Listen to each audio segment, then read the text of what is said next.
कप्तान तो बहुत सारे हैं, लेकिन इंसान रोहित शर्मा जैसा मैंने नहीं देखा। रोहित जैसा इंसान मिलना बहुत मुश्किल है इस मतलब भरी दुनिया में। एक वक्त जब तमाम लोग खुदगर्जी दिखाते हैं, तब रोहित ने जो कुछ किया वो मैं जिंदगी भर नहीं भूल सकता। रोहित एक कमाल के कप्तान है, लेकिन मैं कहना चाहूंगा कि उससे भी ज्यादा वो बेहतरीन इंसान है। ये शब्द हैं रविचंद्रन अश्विन के हाल फिलहाल में रोहित शर्मा को लेकर। अश्विन ने जो बातें रोहित शर्मा को लेकर कही वो दिल को छूने वाली है। और अश्विन ने बताया कि वो 48 घंटे उनके लाइफ के कैसे उन पर भारी पड़ रहे थे जब उनकी मॉम की तबीयत खराब हो गई थी, जब वो समझ नहीं पा रहे थे कि अब क्या करें, कहां जाएं, किसके पास जाएं, कैसे बात करें। क्योंकि अगर वो मैच छोड़कर जाते तो इंग्लैंड की स्थिति मजबूत हो जाती, इंडिया को 10 खिलाड़ियों के साथ खेलना पड़ता, और अगर वो नहीं जाते तो उनकी मां की तबीयत खराब थी और उनके दिल में चलता रहता। वो कहते कि रोहित ने जो किया वो कोई कर नहीं सकता।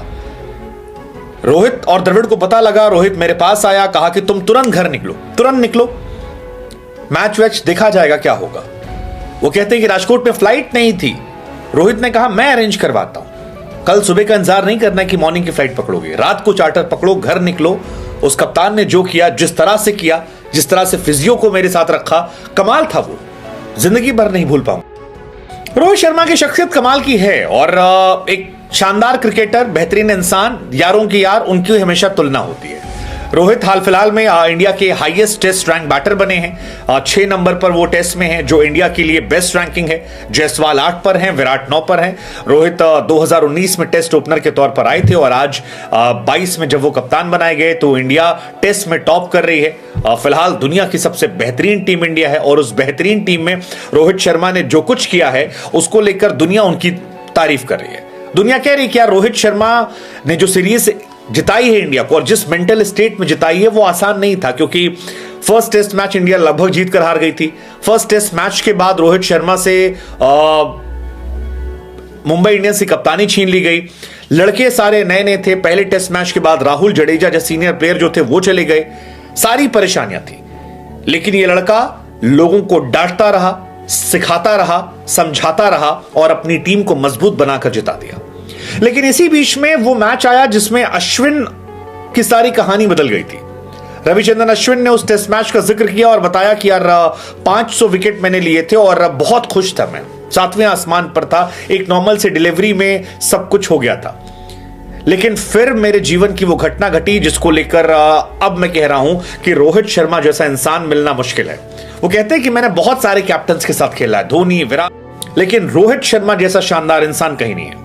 उन्होंने पूरी घटना बताई कि कैसे विकेट मिला, ये भी बताया कि कैसे वीडियो चला था, सब कुछ रहा। लेकिन वो कहते हैं कि 500 विकेट लेने के बाद नेक्स्ट डे जब आता है तब सारी कहानी गड़बड़ होती है। हमें यह लगा था कि इंग्लैंड मजबूत स्थिति में है, 2 विकेट पर 200 रन बना चुकी थी। अगले दिन हमें एक्स्ट्रा एफर्ट लगाना था और हमारे जहन में चल रहा था कि गेम अभी 50-50 है, इंग्लैंड भी जीत सकती है, हम भी जीत सकते हैं। मैं रोहित, विराट, मैं रोहित, द्रविड़, हम सब बात कर रहे थे। लेकिन इसी बीच में खबर आती है कि कुछ गड़बड़ हो गया है और 500 विकेट लेने के बाद मेरे घर की सारी कहानी हो जाती है। वो कहते हैं कि मुझे घर से किसी का कॉल नहीं आया, शायद वो लोग कहीं अलग लगे थे, लेकिन पता चला कि मम्मी जो है वो सिरदर्द के बाद जमीन पर गिर गई। मुझे समझ नहीं आया मैं रिएक्ट कैसे करूं। मैं अपने रूम में गया, मैं रोने लगा, मुझे समझ नहीं आ रहा था। इसके बाद वाइफ ने मेरी फिजियो को फोन लगाया और फिजियो के जरिए या कहीं और से रोहित और राहुल को पता लग गया। रोहित और राहुल मेरे पास आते हैं, इंग्लैंड मजबूत स्थिति में थी। मेरे दिमाग में लगातार ये चल रहा था कि क्या करूं, मैं खेलूं, जाऊं, छोड़ दूं। छोड़ूंगा तो इंग्लैंड 10-8 विकेट बाकी है, कोई टेस्ट मैच जीत जाएंगी, इंडिया हार जाएगा। मैं क्या अपने लिए ऐसा करूंगा? क्या ये सही होगा? ये सारे सवाल मेरे मन में लगातार मुझे परेशान कर रहे थे। मैं बेचैन था कि क्या करूं मैं। और यहीं पर वो कहते हैं कि रोहित मेरे पास आए, बहुत सारी बातें चल रही थी और मॉम से आखिरी बार बात जो हुई थी वो मेरे दिमाग में चल रही थी। घर लौटने का मन था, फ्लाइट ढूंढ रहा था, फ्लाइट मिली नहीं। रोहित शर्मा ने कहा सुनो, तुम कुछ मत करो, दिमाग शांत करो, मैं चार्टर का अरेंजमेंट करता हूं। चेतेश्वर पुजारा का भी थैंक यू जिन्होंने अहमदाबाद से चार्टर फ्लाइट जो है अरेंज करवाई। मुझे नहीं पता कि वो 2 घंटे कैसे थे, लेकिन पुजारा, रोहित, इन तमाम लोगों ने चार्टर करवाया। उसके अलावा जो टीम के फिजियो थे उनको भी हमारे साथ भेज दिया और मैंने कहा कि फिजियो